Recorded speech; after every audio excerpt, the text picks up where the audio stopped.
The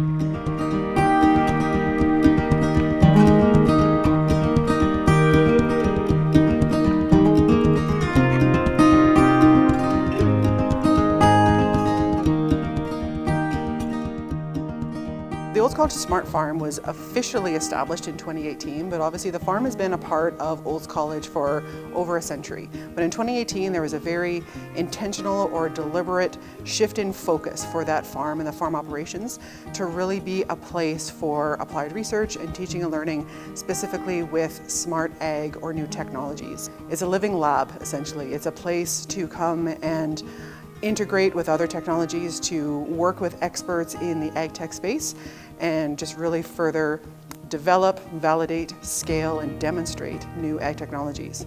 As of today, our Olds College Smart Farm is now 3,600 acres in 2 provinces, both Alberta and Saskatchewan. We have land assets that we can access for applied research demonstration and teaching purposes. So 3,600 acre lab space, essentially, for growing crops and forages to produce feed for our livestock herd, which is also operated as closely as possible to a commercial herd, while giving us the flexibility to do research and teaching and learning components with that.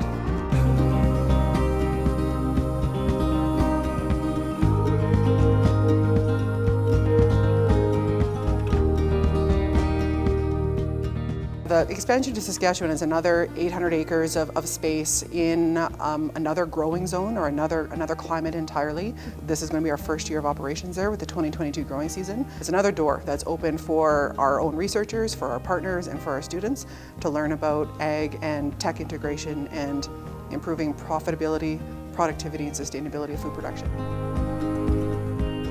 As a college doing applied research, we are focused on serving industry and industry partners and helping industry answer the questions that they need answered to advance their product, process, or service. So one way to think about the applied research at Olds College is we're a small research and development team for small companies that don't have their own research and development or R&D team. So we can be brought in and work with partners to design research projects, to do some market surveys and market analysis, or to execute projects and collect data, analyze data, and help them answer questions. At Olds College, we're focused obviously on agricultural-based research. And so we have expertise and infrastructure to do research related to crop production, livestock production, as well as breeding with the new Field Crop Development Center within Olds College.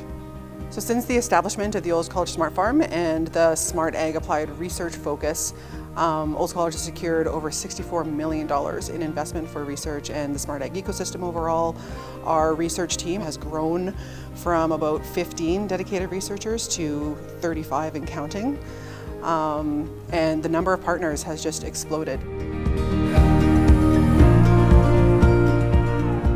I am mainly focused on the floating island technology for livestock water remediation. We're using this research at our own Olds College Smart Farm feedlot pond within the Technology Access Center for Livestock Production. Also, we have some floating island technology displayed at our pond at our Smart Farm Botanical Gardens that's on campus as well. The islands itself is a technology that's new. It's Alberta cold climate floating technology. We use all native Alberta wetland plants.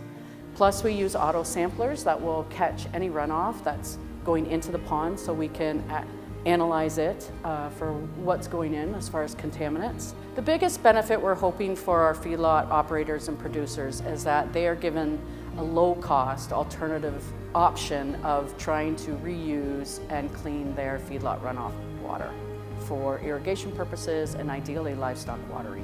Well, the best thing I like about Olds College is that we have access to new cutting-edge technology that changes the way we think about Alberta ag and its environment, and our research is pretty cool too. It's always new. So the Hyperlayer Data Project at Olds College is unique and leverages our specific expertise and ability to collect data in a way that is at the right scale and in the right format, compiled in the right way to be accessible for anyone who wants to derive conclusions from that data. It's hundreds and hundreds of layers of data that will allow us to connect dots that have never been connected before. It's going to be the foundation on which we can build new predictive algorithms and predictive analytics that is going to make data more usable for in-season management decisions. Growing more with less is this big challenge that we're all faced with. So with our applied research and our focus in ag, every project has an environmental component to it, or an environmental sustainability component to it. It's that environmental footprint component, I think, that understanding that and just adopting best management practices that we know are going to help shrink that footprint or improve it in a way that makes things more sustainable, that's really what a lot of our research focuses on.